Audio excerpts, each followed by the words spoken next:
BlomCast.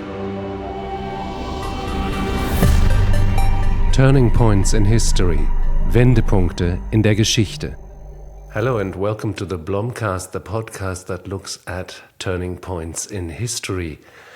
And for the German-speaking listeners, I've got a little announcement, which is simply to say, ich habe auch andere Episoden auf Deutsch vorbereitet, die kommen bald online. Haben Sie ein bisschen Geduld. Ich freue mich drauf, dass Sie zuhören und dass Sie dabei bleiben.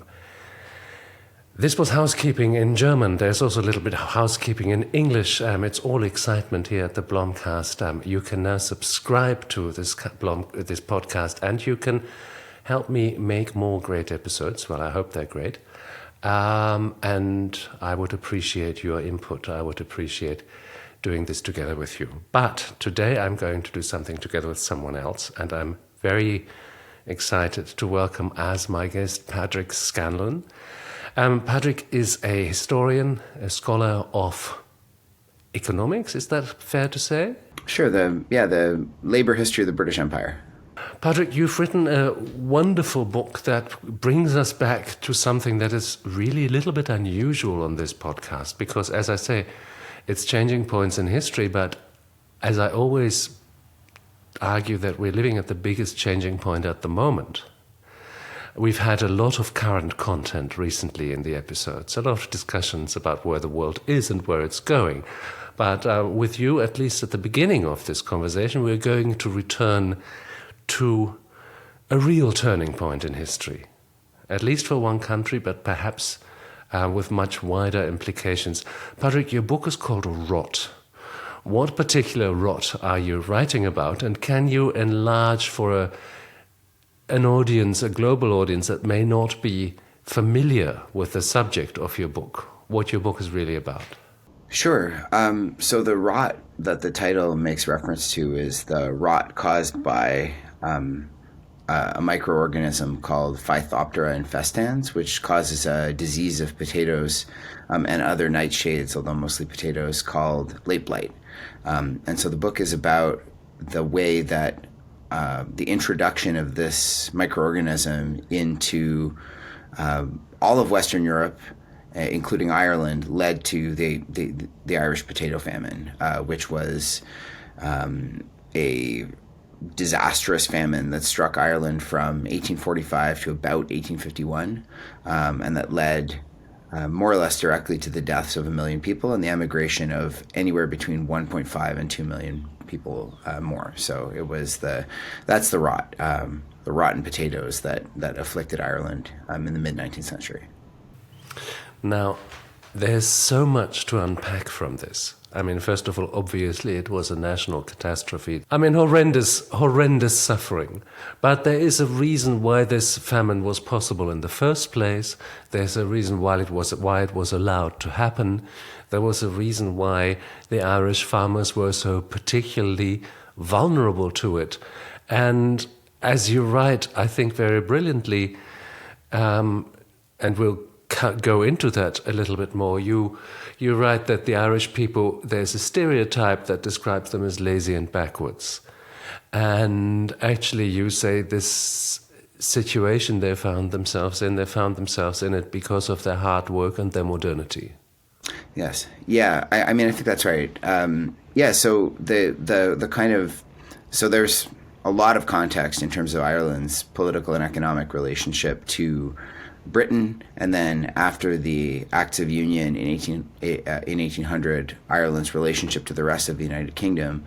But the kind of short version of that story is that in the course of the 17th and 18th centuries, Ireland's political and economic system was shaped by British colonialism and British extraction of Irish resources that increased the pressure on all Irish workers, but especially on the poorest Irish workers who would have been agricultural laborers, either with or without small plots of land. Let me pick you up on that quickly. You speak of British colonialism. Now, Ireland was not a colony. That's right. So how does that work? So Ireland was never formally colonized by the British Empire, but In the book, I argue that the relationship between Ireland and Britain was colonial, insofar as Britain had, just politically had the last word on all Irish legislation under a 16th century legal instrument called Poynings Law that allowed Westminster to both set the parliamentary agenda in Ireland's parliament and also to veto any legislation that passed by the Irish Parliament that wasn't satisfactory. There were also a series of, I think, so that's one kind of colonial feature of the relationship between Britain and Ireland, is that Britain has primacy in terms of Irish legislation and policymaking. There's also a kind of widespread vision of the Irish, and particularly of Irish Catholics in Britain, as being like a colonial subject population, as being culturally, politically, economically, and civilizationally inferior to Britain. And from that attitude flows an attitude towards Ireland that where the kind of improvement by force of the Irish population becomes a priority for the British government. And that's also a feature of colonialism. And also, just in kind of blunt economic terms, the Irish economy was oriented towards, throughout the 18th century, towards providing Britain with raw materials at low cost. And when Irish merchants were able to trade outside of just that kind of that dyad between Britain and Ireland, they did so at really reduced and circumscribed under kind of circumscribed conditions. Moreover, finally, there's a suite of laws passed in the early 18th century that are known in British history and Irish history as the penal laws. So this suite of laws that effectively make Catholicism illegal in Ireland. And as I point out in the book, right, some of the laws that are enforced, like, for example, the laws that technically restrict the kinds of movements of Roman Catholic priests in Ireland, those laws are sort of indifferently enforced, in part because it's almost impossible to enforce them on a case-by-case basis. So the idea that there's a kind of overwhelming British presence in Ireland that's quashing everyday Catholic belief and practice isn't true. But if you were a Catholic with any kind of economic resources, and especially if you were a landowner, then the penal laws were really assiduously enforced. And in that sense, then the penal laws made it very difficult for Catholics to inherit property, made it very difficult for Catholics to will property. It basically forced Catholics who married Protestants to either give up their property or abjure Catholicism. So, the penal laws, I think, were also explicitly colonial. So Ireland has this relationship to Britain where it's not a colony, right? Throughout the 18th century, and in the 18th century, it was a independent kingdom that was under the same crown as England and Scotland, but on paper had an independent parliament. And then after 1801, it was a part of the United Kingdom, but it still had this kind of subordinate, exploited position within first the British Empire and then within the United Kingdom that I think is pretty clearly a colonial relationship. Now, one other curiously colonial aspect is the fact that the Irish, or the poor population in Ireland, relied so heavily on potatoes in the first place. I mean, it is not a traditional European crop. It comes from America. So how come that Ireland is completely reliant on potatoes when Britain isn't, when other neighboring countries, France, the Netherlands, aren't? So there are a couple of reasons. The first is structural, and it has to do with the pressure on Irish land. So Ireland, like the rest of Western Europe in the course of the 18th century and 19th century, experiences really rapid population growth.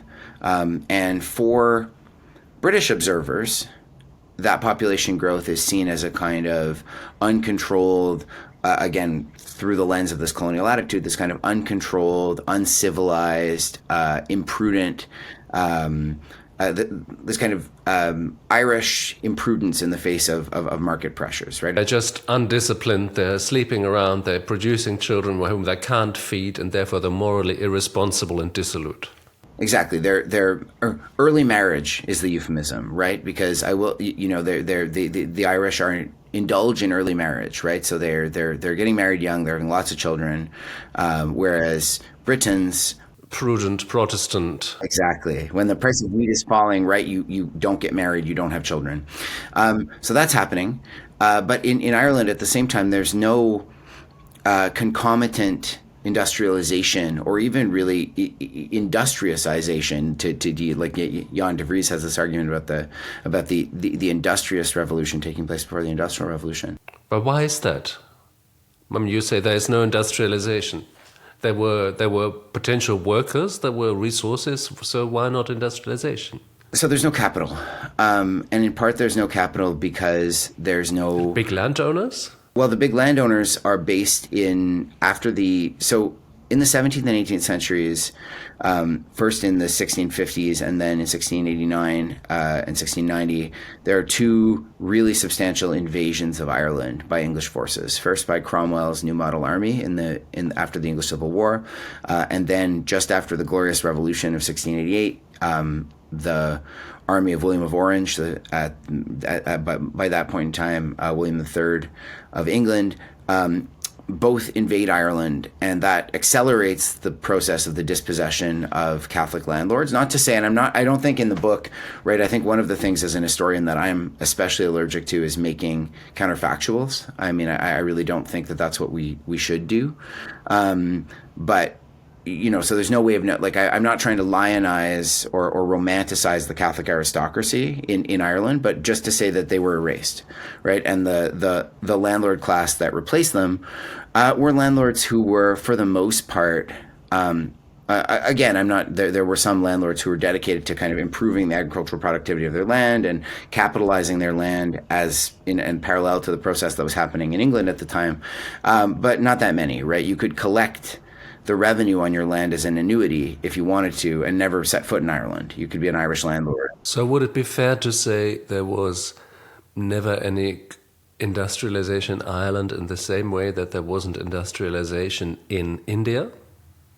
Because there was no interest in having this you wanted the industry in England.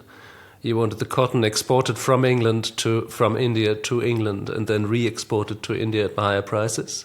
So, I mean, I think you can draw a parallel that is not, it's not a perfect parallel, right? So one of, I think, the features of cotton capitalism in Britain in the 19th century is the deindustrialization and de-skilling of the cotton industry in India, which went from importing cottons into England, finished cotton products into England, to exporting from England finished cotton products into India.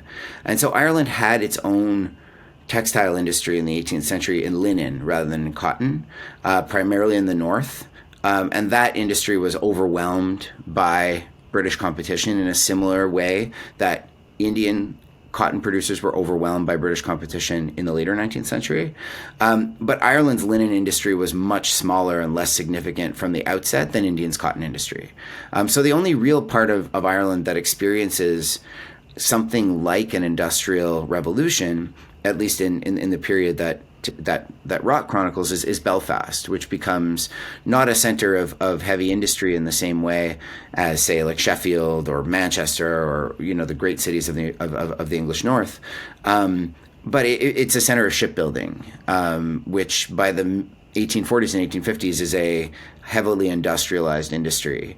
So yeah, Ireland basically is starved of capital, partly by the kind of momentum of history and partly by design. I think one of the things that both earnest supporters of the Union of Ireland and Great Britain on the eve of the Acts of Union in 1800, I think kind of earnest Britons and earnest Irish politicians believed that the Act of Union would produce this mutually beneficial relationship between Ireland and Britain, where British investors would be encouraged to invest their capital in Irish cities and in Irish farms, and to kind of pump capital into Ireland, and Ireland could supply, cheaper, agricultural products, but produced on a kind of industrial scale, or import labor. A lot of factory owners in the north, although a lot of factory workers in the north resented the mass arrival of Irish laborers, right? Liverpool Catholics, etc. And they undercut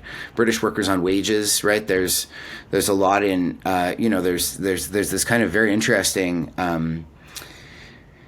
entire chapter basically in Engels's The Condition of the Working Class in England in 1844 that's just about Ireland and the Irish and the mass arrival of and Engels has this complex view of the Irish, where on the one hand he sees them as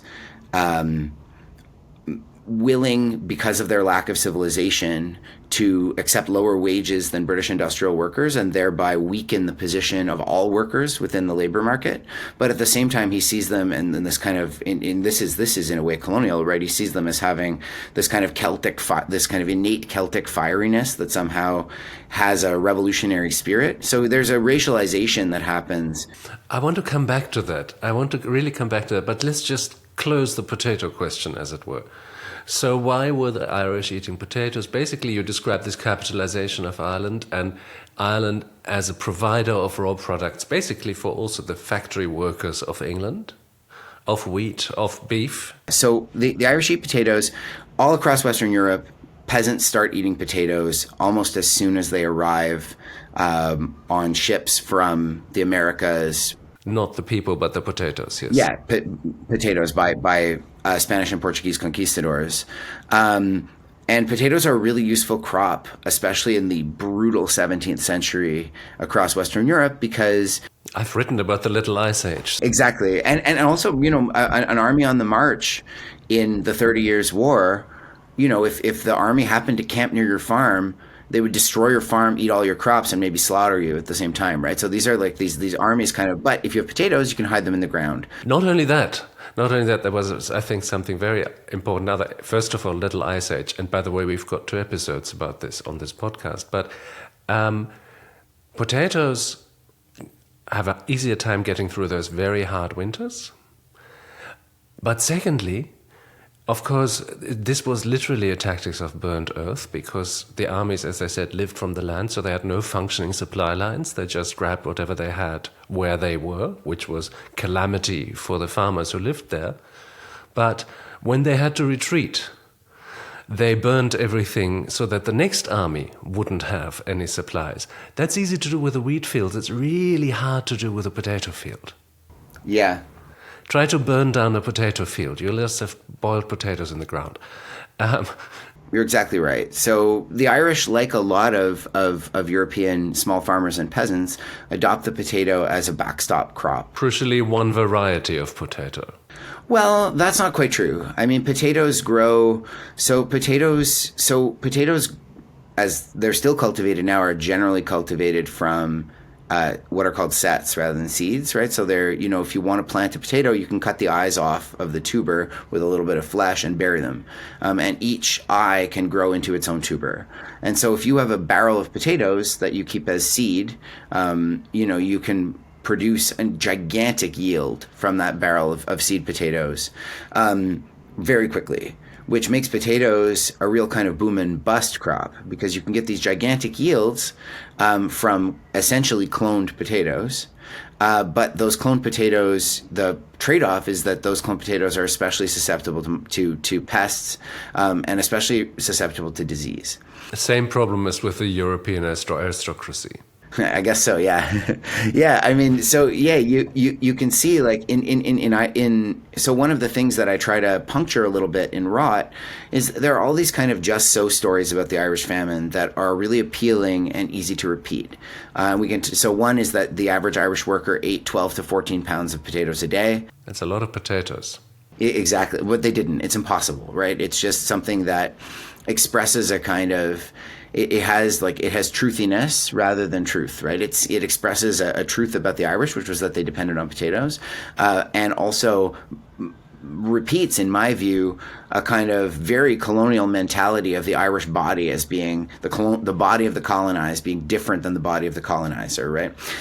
Anyway, but in any case, over the course of the 18th century, as the pressure on Irish land increased, Irish land was divided and divided and divided. It increased because it became a speculation object. It became a place where you planted something for export. Exactly.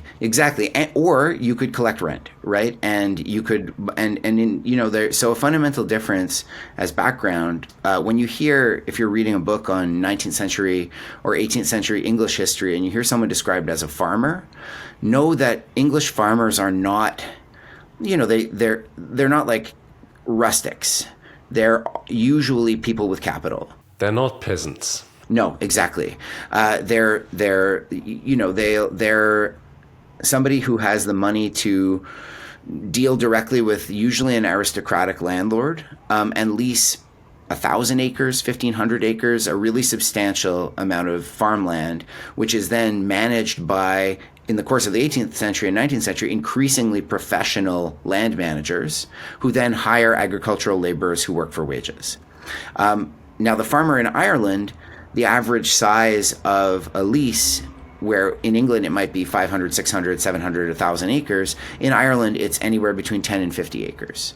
So these are much smaller pieces of land rented by people who do not have the capital to make improvements to the land, but are expected to pay rent that is not set by the productivity of the land, by what the land can generate and sell, but rather based on what the market can sustain. And so consequently, it makes perfect sense for a farmer in Ireland, somebody renting 50 acres, to divide up those acres into lots as small as a quarter acre and rent them at market rates, sometimes paid for in cash, sometimes paid for in crop, sometimes paid for in labor, to agricultural laborers. And so you have at the bottom of this, so you end up with a kind of pyramid-shaped structure in the Irish economy, where there are landlords at the top and then layer after layer after layer of people renting and subletting land in order to generate the rent, in order to pay the person on top of them, right? And the consequence of that is that at the very bottom, the potato becomes necessary to survive, right? Because if you don't have, the potato makes it possible to earn less money from the work you do and in order to pay your rent without starving to death, right? So if you're renting an acre of land in Ireland, there's a form of land tenure called conacre, where you rent for 10 to 11 months of the year. And you pay your rent annually. So, rents for wealthier tenants rent on very long stretches, right? In England, you would rent by what are called lives, right? Royal lives. So you might rent for 30 years. Like you pay a lease and you have the land for 30 years or even longer. In Ireland, at the bottom, they're very short, very precarious, very almost not month to month, but year to year leases. And so to kind of circle back to something that we mentioned earlier, right? That's one of the features of what I see as being the kind of precarious modernity of capitalism in an Irish society that seems to be locked in the past, right? These are people who, to British eyes, seem like they're trapped in a pre-capitalist, pre-modern era, but in fact, they are renting patches of land in a way that would be like really familiar to people living in the city where I'm based in Toronto, right? Where the rental market is, overwhelmingly favors landlords over tenants, and where tenants are forced into leases that are extremely abusive, but they have no recourse to protect themselves. So that kind of precarity and vulnerability to the market is something that was both, the potato has this paradoxical effect because the potato makes it possible, because without the backstop of the potato to keep people from literally starving to death under this system, the system would collapse, or might have collapsed, who knows. But at the same time, the existence of the potato allows people at the very bottom of the economic hierarchy in Ireland, at least in good years, to enjoy kind of non-financial benefits that the very poorest people in England absolutely couldn't. So one of the things I explore in the book is how in years when the potato is good, because remember, potatoes have this boom and bust kind of rhythm where new varieties of potatoes, some of which are developed by planting potatoes. So if you plant, I should backtrack for a sec. If you plant potatoes from seed, right? If you let your potato plant flower and pick the seeds and dry the seeds and plant the seeds, you are going to get. That's how potatoes diversify their genetic code, right? So if you plant a potato seed, you might get an inedible tiny potato, or you might get the next great potato variety, but you don't know. And so the kinds of people who experiment with planting potatoes by seed tend not to be the people at the bottom of the hierarchy. They tend to be middling or even kind of well-to-do farmers who are interested in agricultural experimentation. And once those new varieties of potato are developed, and sometimes they're imported from Belgium, which is a big net importer of new potato varieties, and may actually have been the point of origin for the potato blight itself on a boat from the Americas carrying new potato varieties to be planted in Belgium. Once those new kinds of potatoes arrive, they spread as beggars, kind of spread through the Irish countryside, dealing in small quantities of potatoes. And so you have these waves of. I have a chapter in the book called "The People's Potato," which traces this kind of rising and falling rhythm of potato cultivation. But the end is that you have this crop that has this paradoxical effect where it allows people living at the bottom of the economic hierarchy to enjoy some of the non-financial benefits of prosperity, at least in good years, right? No one, in a good year, a conacre farmer does not need to worry about how much they're going to eat, and consequently can, for example, enjoy family life in a way that a British industrial worker maybe can't, because they always have to keep their eye on it makes the lowest tranche of the socioeconomic ladder less dependent on wages than the equivalent in England, but at the same time it exposes them to a really unstable and precarious market. Then we hit the potato famine, 1845 for the first time. It is catastrophic. People are just about recovering, but the next crop fails again. And the potato blight, you must imagine the despair of the people, because it meant that the almost ripe harvest was rotting in the ground.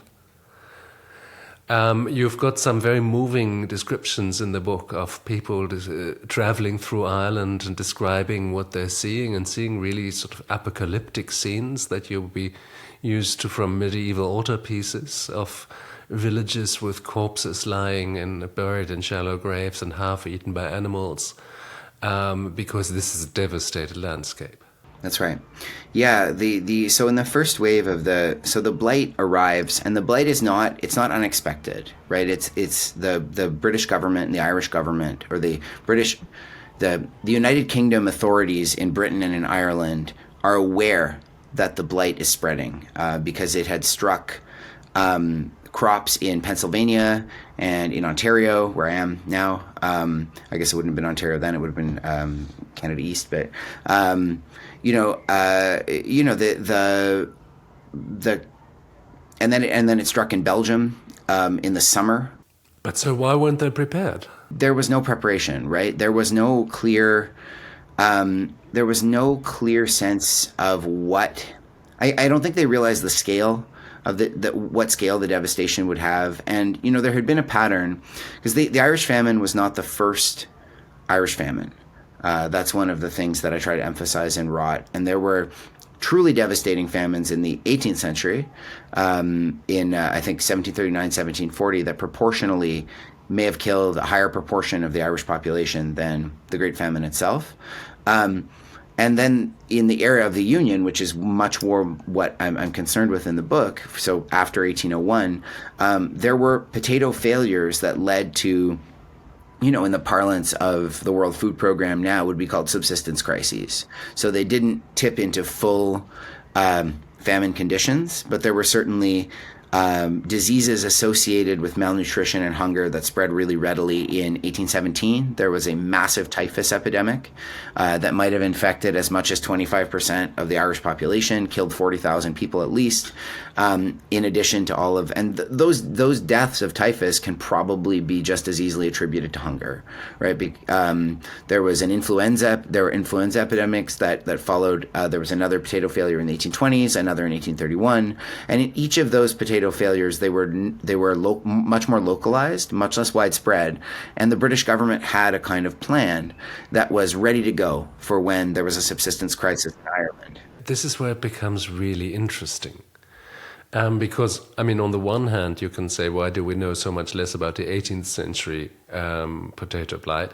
Well, perhaps because it was simply less mediatized in the time. There weren't the technologies. Also, Ireland was its own country still. So perhaps the news simply didn't travel so much as it would 100 years later, when printing was already much more advanced, when we were already in the Victorian age, and there are newspapers that report regularly from all places and have correspondence. But if the government had a plan going, and yet they to some extent let this famine play out.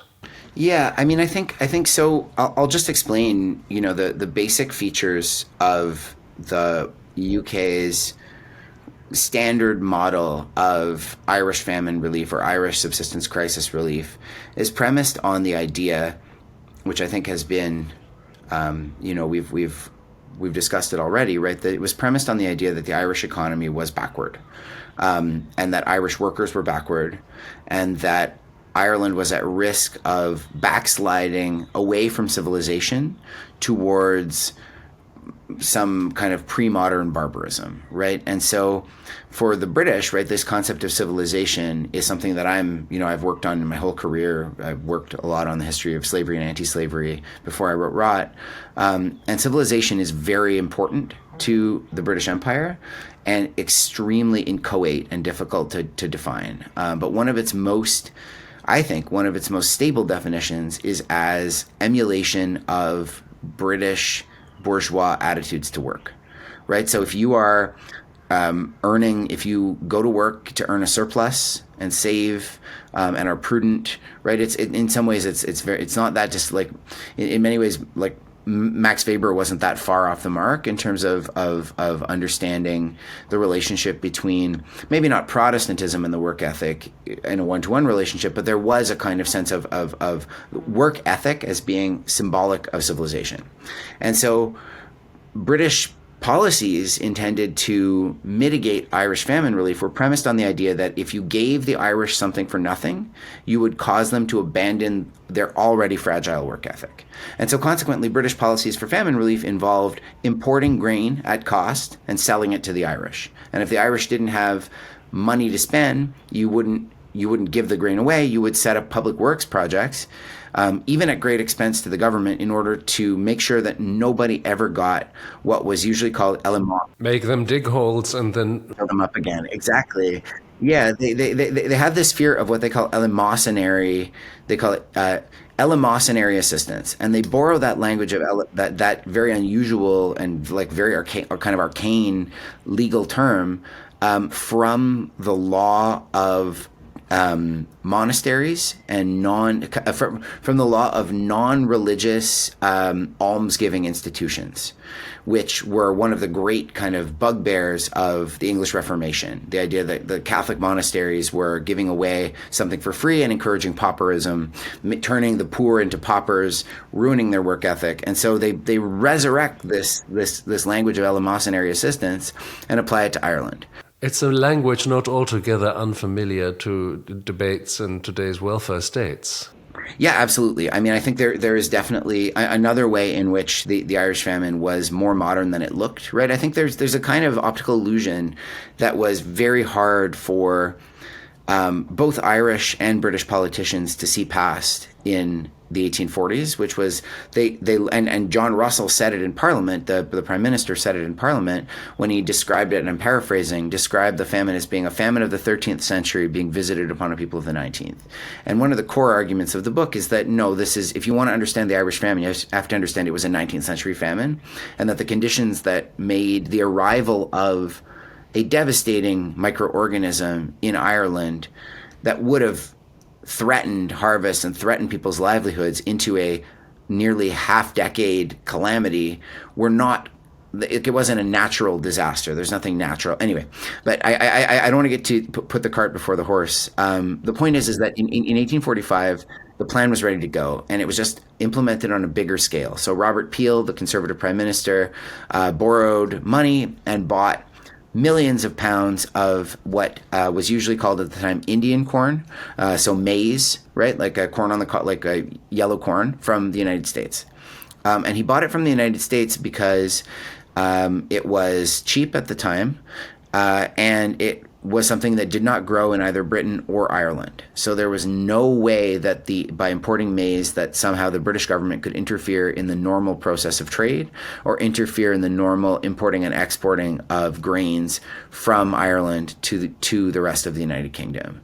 And at the same time, Peel established a system of public works. And that first year of 1845, 1846 was, it's hard to tell. Right, because it was relatively successful at preventing mass death, but it was never intended to last for longer than a season, and I don't think anyone in Ireland or in England expected the blight to return in 1846.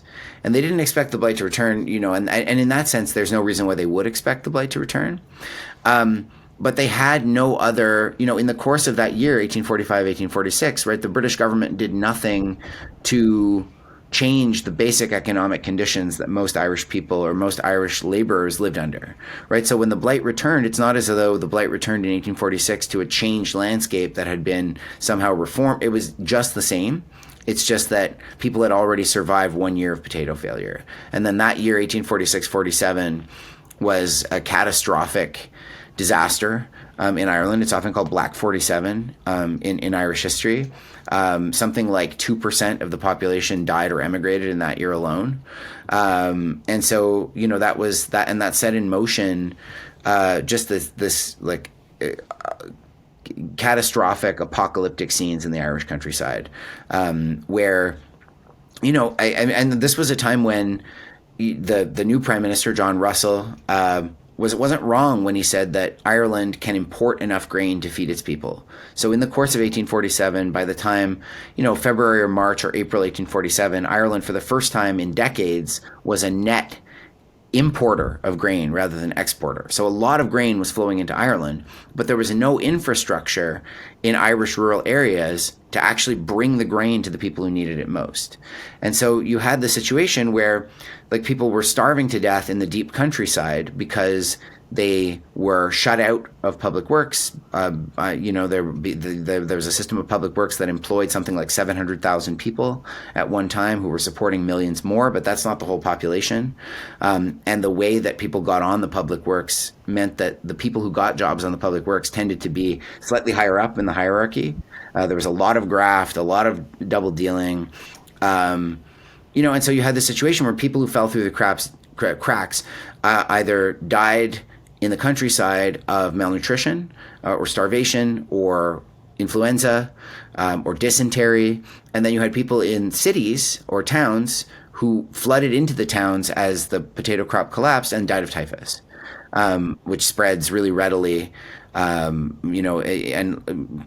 typhus is spread by lice, right? It's spread, and lice live on clothing, body lice.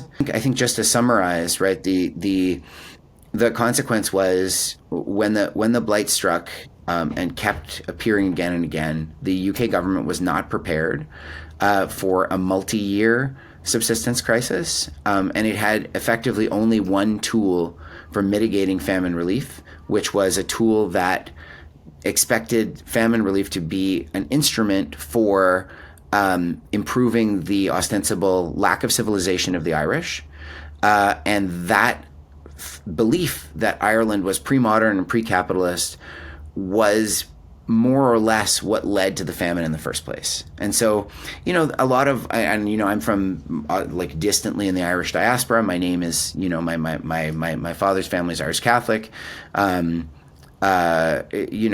like, and who moved to Canada right after the potato blight. So there's a kind of myth in the Irish diaspora of the British being kind of vicious and deliberate and genocidal in their attitude towards the Irish, and kind of planning the famine or letting it happen. And in a sense, they let it happen, but it's not because but it wasn't a lack of intervention that caused the famine to proliferate or caused the crisis to extend. Britain poured resources into Ireland, money, food, personnel, but it did it all in the service of a policy that had led to the precariousness of the Irish countryside in the first place. And so as other places in Europe recovered from that blight, places like Belgium, places like the Netherlands, places like the southern parts of Prussia, Sweden, northern Spain, all these places were struck by potato blight. These were all places where at least some people died of epidemic disease associated with hunger, or in some cases of actual starvation. All of those places were able to, for example, in Belgium, encourage peasants to plant oatmeal instead of potatoes, or import grain from cities. In way like Belgian peasants were especially Belgian French-speaking Catholic peasants were extraordinarily exposed in 1845. But they also didn't live very far from industrial cities. So there were other places to go and other crops to eat and other ways to feed the countryside. Perhaps also other decisions to make for the people. They could go to the factories and move into the cities. And in Ireland, that just was not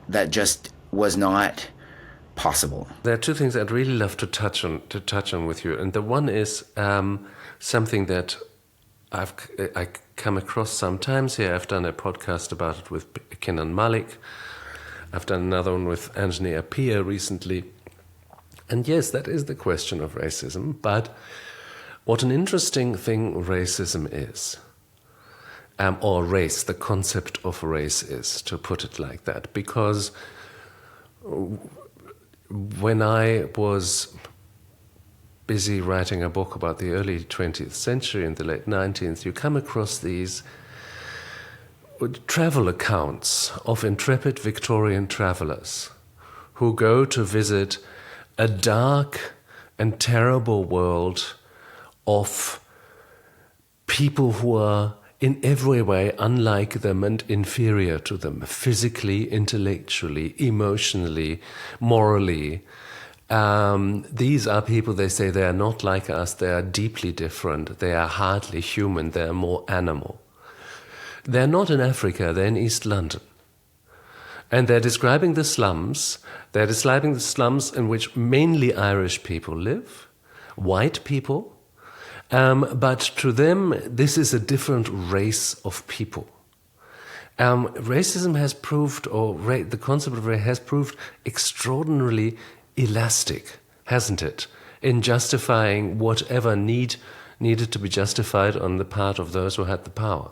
So I think it does not take long, I think, for the Irish to there's a famous book by Noel Ignatieff called How the Irish Became White, right, which is more about the United States, that finds, I think the mass emigration of Irish Catholics to American cities on the East Coast was certainly seen as a racial threat in some ways. I think in the 19th century, though, the concept of race was much more at the era of the famine, the concept of race was not yet fully solidified as as something that inhered in biology, which later Victorians would absolutely cling to, right? But this is such an important evolution of this concept. There's an awful lot of speculation. I'm working on a book now about workers and the idea of workers in the Industrial Revolution. And there's an awful lot of speculation about the relationship between like like what is a Celt, and what is an Anglo-Saxon, and what is a Saxon, and what is there are all these kind of pseudo-racial groups that are being invented. As we're throwing books around, Benedict Anderson's Imagined Communities talks about exactly that. Yeah. You could say like the fiery Celt, the stolid Anglo-Saxon, and you need some of both, right? There's, so this, but this stuff is not like this version of, I think I wrote, before I wrote Rot, as I said, I worked on slavery and anti-slavery, and the attitude of British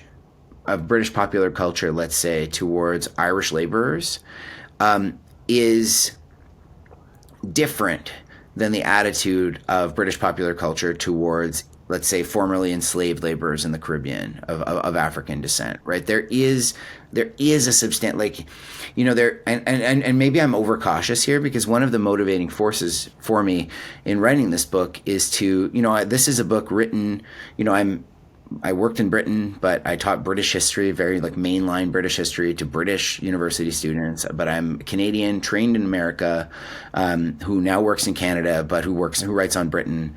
And so I have a complex relationship to both Britain and Ireland in terms of my own kind of personal attitude to it. And one of the things that motivated me to write the book is partly the sense among my own let's say like older members of my own family, for whom like the Irish famine is a way of kind of claiming a share of oppression, right? To say like, well, you know what I mean? Like and these are like white Canadians, right? Who are living pretty prosperous, like working class and lower middle class lives, for whom the Irish famine allows them to claim a kind of historical parity with, for example, the experience of the descendants of laborers, right? Yeah, well, especially enslaved laborers, right? They're really interested in finding, and thereby saying, well, like we being white Irish, we made something of ourselves. Why can't they, right? And that's the argument. And so that's not in the book. You know what I mean? I'm not working that out directly, but I'm maybe a little bit more cautious about. Certainly, like if you look at Punch in the 19th century, you will find caricatures of the Irish where they're made to look kind of like simian. And you will read, if you're reading works as I've been doing lately in the 1840s, where people are speculating that if you brought they're fascinated by orangutans. If you brought an orangutan to London, could you make it like how close are orangs to human beings? And if you took an orangutan out of Sumatra and put it at Oxford, like would it learn English?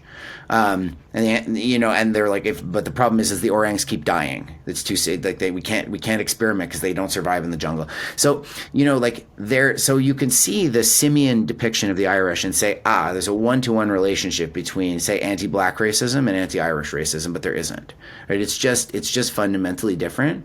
And I think it was even different in the 19th century, because at the same time as you're depicting Irish laborers as like apes in the slums, in this very kind of very explicit, animalistic, very visibly racist way, you also have like the Duke of Wellington, who is a war hero and prime minister, who's Irish, right? You have Edmund Burke, one of the stars of the British intellectual firmament, who's Irish.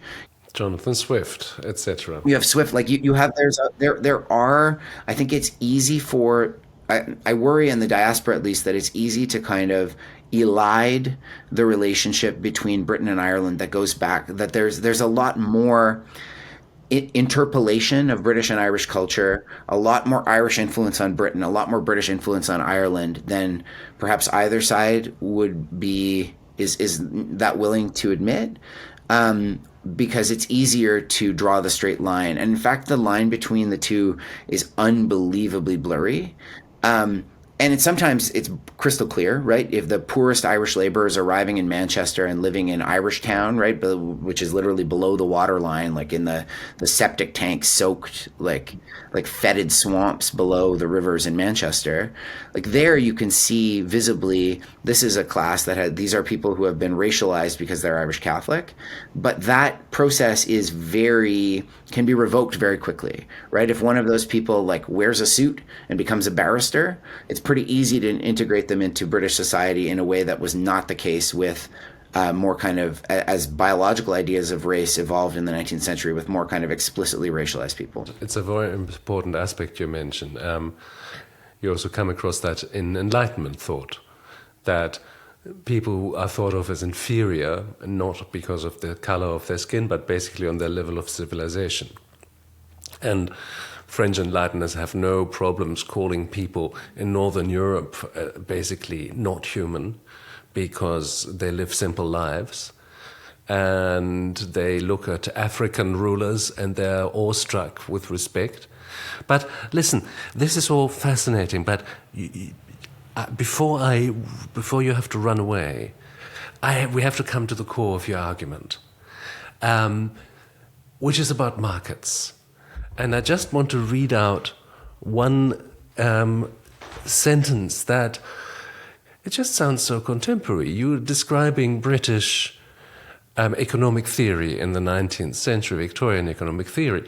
The abstract market was populated by autonomous and civilized individuals who responded in predictable ways to stimuli. Within this framework, governing a civilized society was a matter of creating the right incentives and stepping back to allow the natural law to do its work. The abstract market left everyone happier. Now, what that makes me think of, something that I come across in so many conversations and discussions, the idea of the free market. Now, I don't know about you, but I've never met one. Markets are basically, if you have a sack of flour and I have a Kalashnikov, we somehow know what this transaction is going to look like and who's going to end up with a sack of flour. If you want to be sure that you can sell the sack of flour to me whether I have a Kalashnikov or not, you will need laws. You will need enforceable laws. You will need authorities that can enforce those laws. You need law courts. You also need streets and educated people to work in your business, etc. So a market turns out to be an aspect of a society. Karl Polanyi warned against making societies annexes of the market. Perhaps that has happened by now. But certainly markets are never free and have never been. But then there's also this wonderful and I would say intensely theological view of the individuals in this market who function essentially like the Christian individual, who is endowed with a soul and is therefore rational and can choose between good and evil and make rational decisions because his destiny and his predestination is clear. How does that work? Tell me, because again, this is a contemporary discussion. You mentioned theology, and I think, look, I'm not an intellectual historian.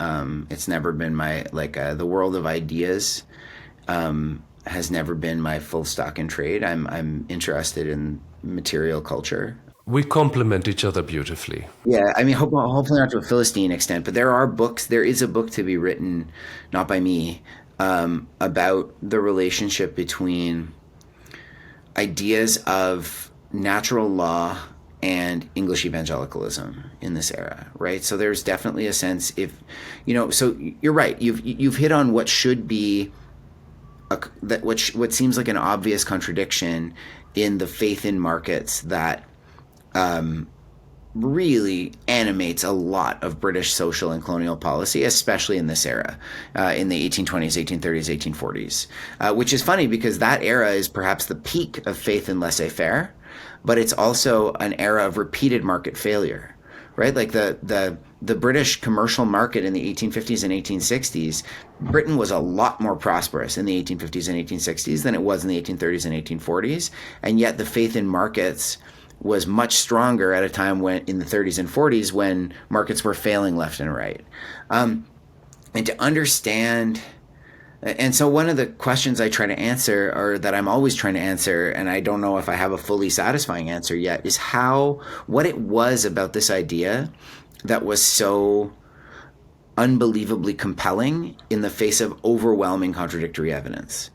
And I think part of it is, I think the faith, part of it is Newton. I mean, that's I think the discovery of fixed natural laws governing the movement of bodies in space made the idea that there would, and then the discovery of the circulation of the blood and the discovery of of comparative anatomy and all of these massive advances in science and technology and medicine that were unlocked by the discovery of those basic fundamental physical laws of objects and of bodies, I think persuaded a lot of people who are not necessarily religious that if you could find the rules of markets, you would be able, and you could just create the very basic, because I think even the most free market fundamentalist of the Victorians believed that you needed a basic system of laws to control people and make sure, make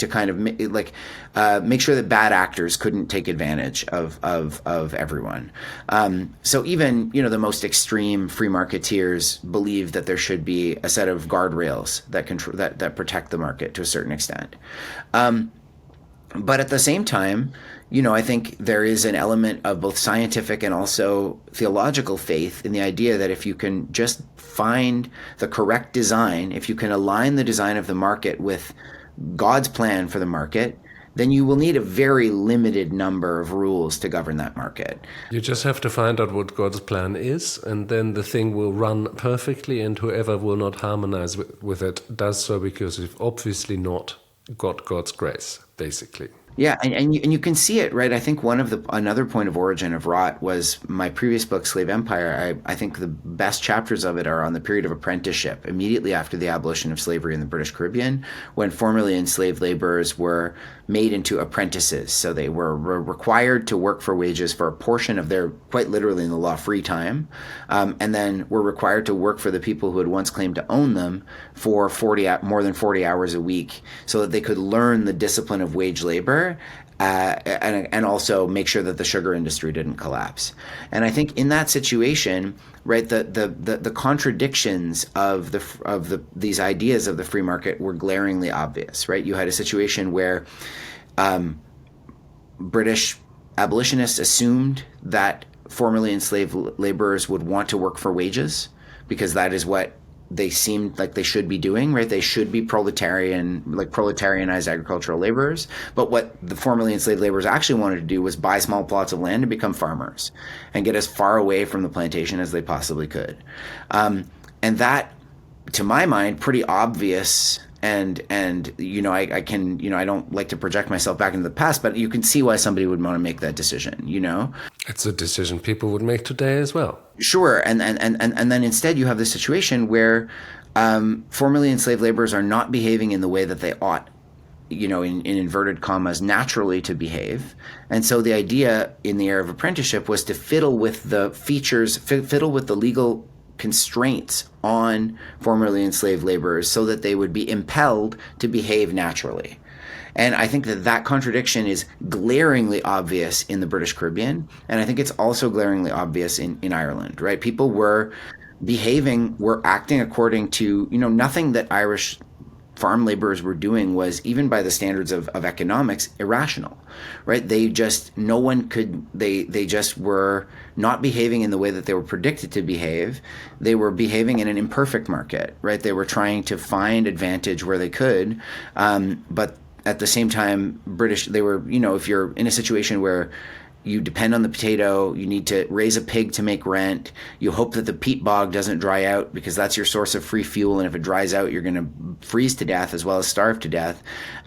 You're making economic choices within extraordinary constraints in a way that was very similar to the kinds of, not a one-to-one similarity, but similar to the kinds of extraordinary economic constraints that faced oppressed and exploited workers in the post-emancipation Caribbean.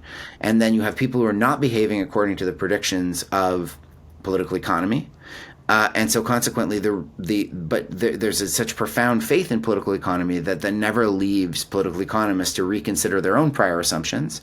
It just, it just suggests to them that if they could just tinker at the margins with the regulations that govern those workers would start to behave as they ought. And that idea, I don't know if, potential readers of the book, I don't answer that question in the book. I don't fully know where that faith comes from, although I speculate at certain points in the book. But I can tell you that faith was absolutely there, and that it adhered in a large proportion of very powerful politicians, and even more so in a very large proportion of very powerful bureaucrats, people like Charles Trevelyan, who led famine relief in Ireland. I always find it very interesting that the Enlightenment thinkers, about whom I've done a certain amount of work, they had the ideas of political economy, or indeed of political commonwealth, from books, from thinking in a study and making something up. Today we have data, quite a lot of data. We now know what has proven to work and what has proven to be almost always disastrous when it's been tried in any particular society. We no longer need just abstract ideas. But just one last question for you, which is simply, we've talked about something that happened 180 years ago, but these are very, very contemporary questions, and we're living in economically very moved times in which markets are playing a rather scary role. What are your reflections on that? Look, I think what I'm trying to do, in a way, like the story that I'm trying to tell in Rot is there's something tragic about it, right? And I think that, as you know, there is something. And the tragedy of it is the terrible human toll of it, obviously, the kind of millions of personal tragedies that were set in motion by the failure of the potato crop. But the other tragedy is the inability of policymakers to see past the structures in which they live. And in some ways, the inability of policymakers, even if they could see past the structures in which they live, to change them. Right? I think there are plans, and there are plans that were mooted at the time of the Irish famine that could conceivably maybe have solved, if not solved the crisis, at least mitigated it, right? There are things, but at the time, those policies were so far beyond the political imagination structurally that they would have required a revolutionary change of government, right? If you honestly believe that the British government could have, for example, closed Ireland's ports and encouraged Irish farmers to grow oatmeal for their own consumption, and you believe that as an historian, I don't have a lot of, then you're believing in something that was impossible at the time. Maybe if somebody had assassinated John Russell and instituted a military dictatorship in England that imposed that policy on Ireland, that could have happened. But within the kind of, so in a way, there's a kind of like, there's a sort of, not passivity, but there's a tragedy to it, right? And I think that is a tragedy that you can see in policymaking now, where the basic assumptions of policymakers are so deeply entrenched, and the material interests that make those ideas so deeply entrenched are themselves so robust that it becomes impossible to see past solutions to inequality or poverty that don't in some way repeat a faith in the market. And so I'm not a policy expert. I'm not a policy maker. I'm very much an historian, and very allergic to presentism, although I think I indulge in it maybe more in Roth than I've done in previous books. But I think there is, in that sense, the Irish famine was modern. And so, I think that's one of the core arguments of the book, that if you want to wonder, why did X humanitarian catastrophe not just simply be solved with Y, an obvious policy that would have solved the problem? Like, why are there people, why are there active famines now in 2025 when there haven't been for decades? The answer is partly, the answer is partly ecological, but it's also political. To pretend, in some ways, pretending that it's ecological is another way, or only ecological, right? To say, oh, it's climate change, so famine is inevitable. But it's not, right? But being able to say that something is a natural disaster is a great way to exculpate yourself, or not exculpate. It's a great way to kind of step back from the responsibility of thinking about a policy that actually might make people's lives better. Padraic Scanian, this was a real pleasure talking to you and to hear about one turning point in history, the Irish Potato Famine. Padraic, thank you so much for being on the BlomCast. And thank you for listening. And, see you soon again here on the BlomCast, and I'm looking forward to that.